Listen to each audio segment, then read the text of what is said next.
Hello.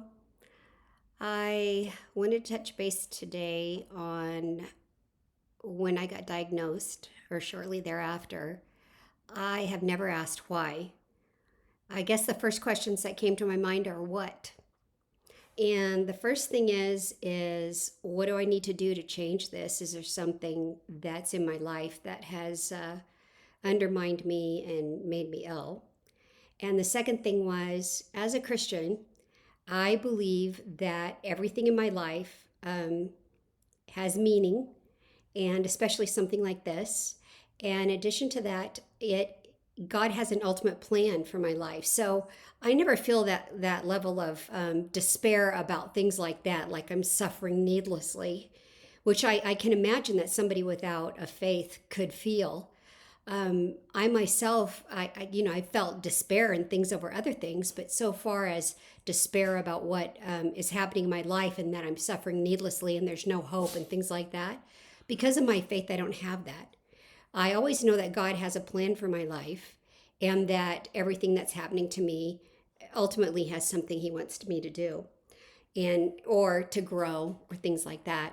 Obviously, I believe now, and it's been heavily laid upon me that this is what I'm supposed to be doing. I have suffered a lot of things, and I am still here. And I think that largely is because, of course, God, but I think He's kept me here for you, um, to maybe help lift the weight of your journey. To get back to that's what my beliefs are on purpose for my life. So in that light too, I have heard of people telling other Christians that they might have done something to bring this about, which to me is just absolutely heinous and insane.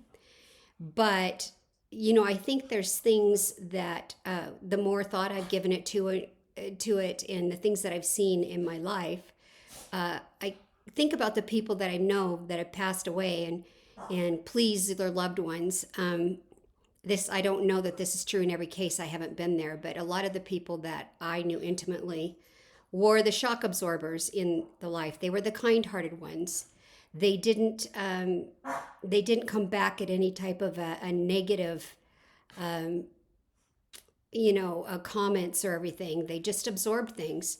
They're the kind ones, and I think some of that I don't want to encourage you to be unkind, but I want you. My pup is over there. He does a bizarre thing where he just gets really happy and he starts wiggling around on the couch and starts barking. So we'll ignore it for a little bit.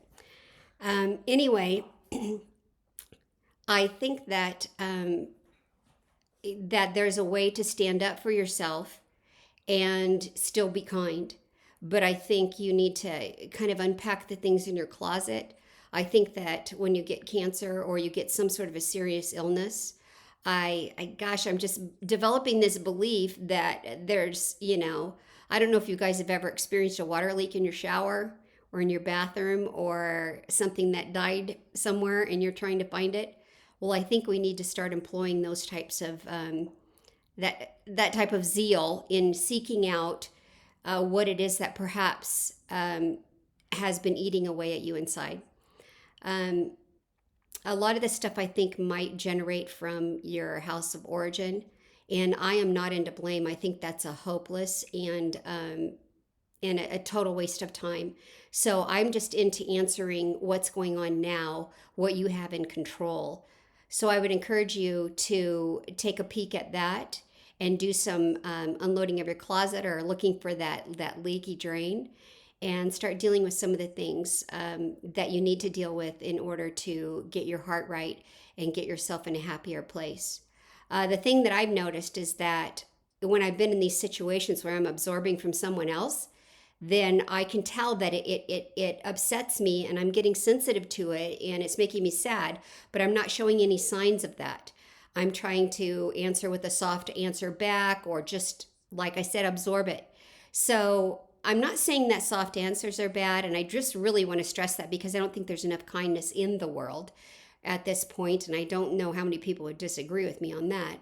But I think that there's a way to stand up for yourself and not tolerate that, to just tell people that when they're saying things to you that are causing a stir in your soul, to maybe tell them, when you say that to me, it's upsetting. Or even I've seen people employed just dismissing themselves from that situation. Get up and go to bed, go to the other room, or start doing an activity where you're not engaging that person.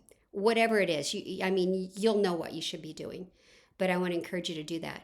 And please, please, please understand that you were designed, and the Bible says in your mother's womb, so way back, kids, um, for something special that only you can do. And you have a unique set of gifts, and they're not all gone. Cancer did not consume them. Probably is going to intensify those gifts if you can get out of yourself to just look around and see what the purpose is in your life, because there is one. And I just want to wish you well on that, and we will talk soon.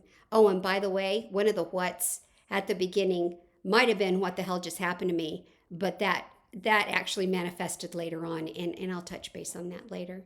So thanks so much and have a great day.